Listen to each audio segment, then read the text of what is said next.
Assalamu alaikum, ya shabab. It is your favorite Zionist prince, white colonizer, tall, the traveling clack, coming to you live from the state of Israel, the beautiful Zionist state of Israel. We're going to look at some crazy college kids in America being freaking crazy again.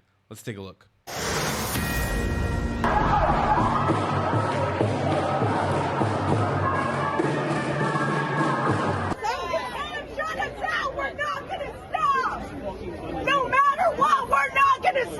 Stop what? Harassing Pro-Hamas students? protesters are learning that they can't take over college campuses in the Damn, I like that she said pro-Hamas. That's good. age of Trump. By the way, guys, support the channel by subscribing right now. We're about to hit 400,000 subs. Please subscribe to the channel right now if you like what you see. And at least get away with it. Columbia University is forced now to call in the NYPD after around 100 or so of these pro-Hamas freaks occupied Butler Library. They're already arresting these agitators who declared the library a, quote, liberated zone. Yeah, liberated from studying.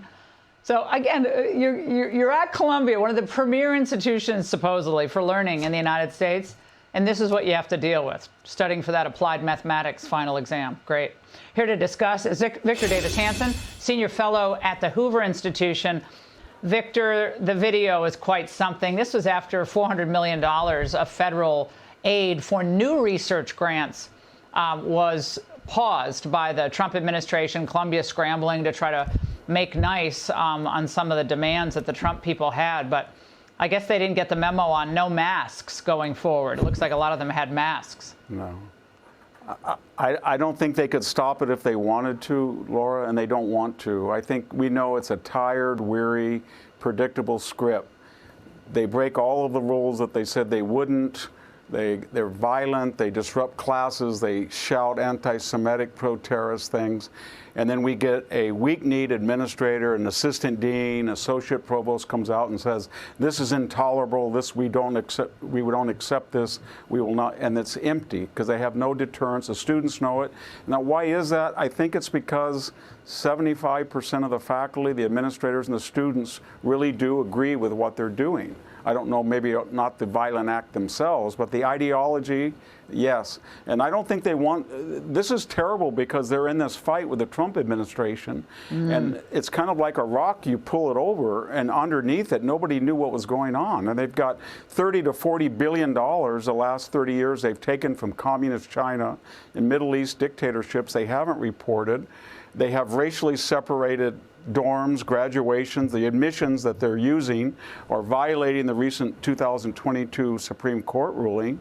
And I just don't think they want to go there because they've gouging the federal government at 40 to 50% surcharges on grants from HHS or Department of Energy. No, it's a scam. And I could go on. And that's all, yeah, they're all going to come out. They're going to lose this. And then these type of performance art spectacles, it explains why only 36% of the general population has confidence in higher education. And they're in an echo chamber. They're oblivious to all this. This is why so many people are just wondering whether college is worth it for a good percentage of Americans today. Is that worth it? I guess you want to go to law school or medical school or very technical stuff, but just regular liberal arts, if this is what it is, this is a scene inside the library. Watch.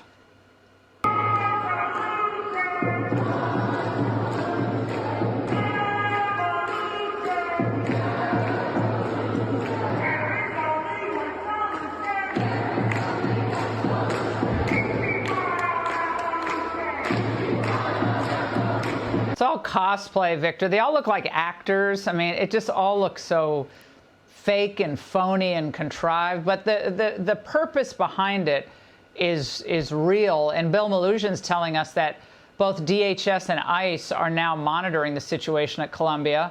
I guess if they determine that any of those arrested are non-citizens, they'll be arrested by ICE. Good. I say great to that. Yeah.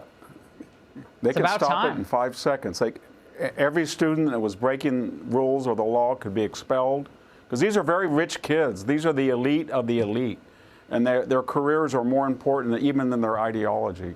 They could expel the students doing breaking the rules, doing damage, and they could rip up the visas, the green cards, but especially the student visa, and let people go back home to Egypt or Syria or Gaza or the West Bank, and let them have a beautiful return trip. And I think it would stop very, very quickly. And everybody knows it. They have no public support at all, and yet they keep doing it.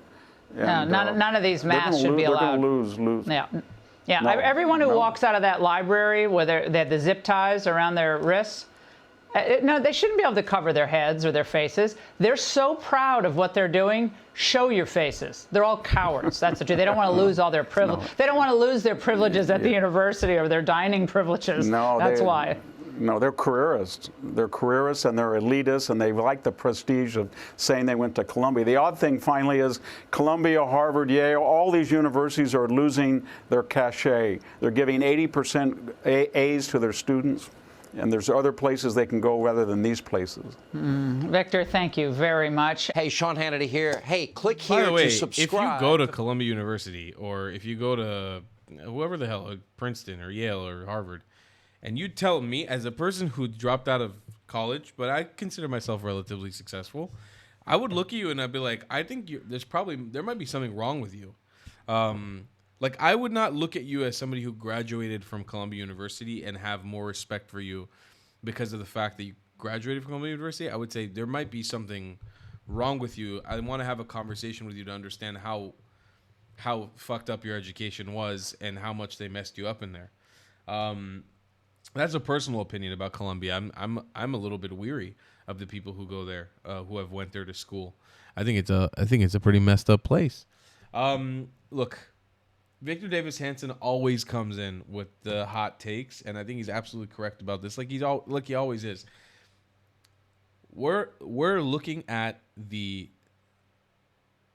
hypocrisy of the mother of hypocrisy.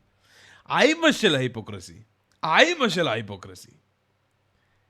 They've been taking money from foreign countries, like Qatar, who's been funding anti-American, anti-Western values.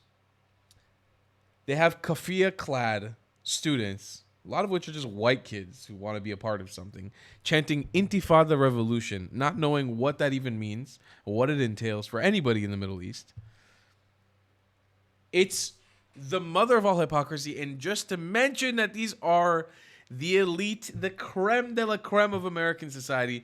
These are the kids with the most successful families, with the most money, that are doing this shit because, I don't know, they have an identity crisis, or dad didn't give them too much attention growing up. I don't know. Maybe dad didn't fucking toss the football enough around in the backyard, and now you have this random Kyle in Columbia University chanting Intifada Revolution.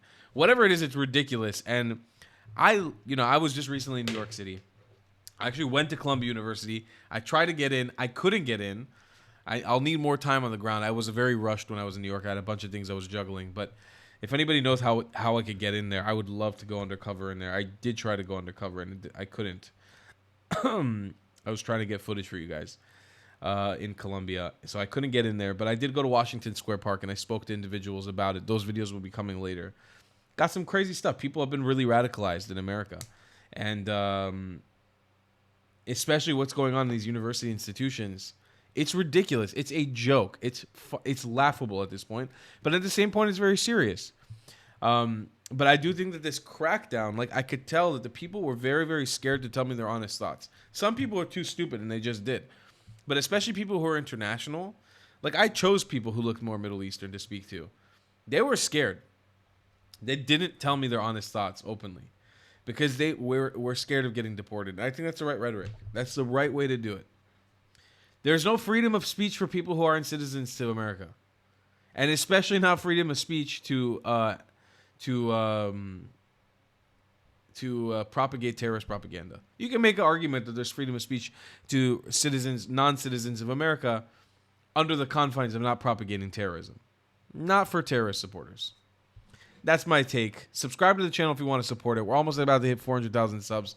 I'll see you in the next one. I'll be a long time. Goodbye, class. If you believe in my content and want to support me, just know your help is needed. There's a bunch of great ways to support me, being PayPal, Buy Me a Coffee, or joining my Patreon community down below. Patreon is the best way to support my channel, and you'll get a bunch of cool perks depending on what tier you join. Another great way to support me is by buying my merchandise on thetravelingclat.com. I regularly drop new merch designs like this beautiful hat or this amazing shirt, where you can support the channel and get something cool for yourself. I also have an amazing Discord community with people from all over the world. Thank you so much for your support.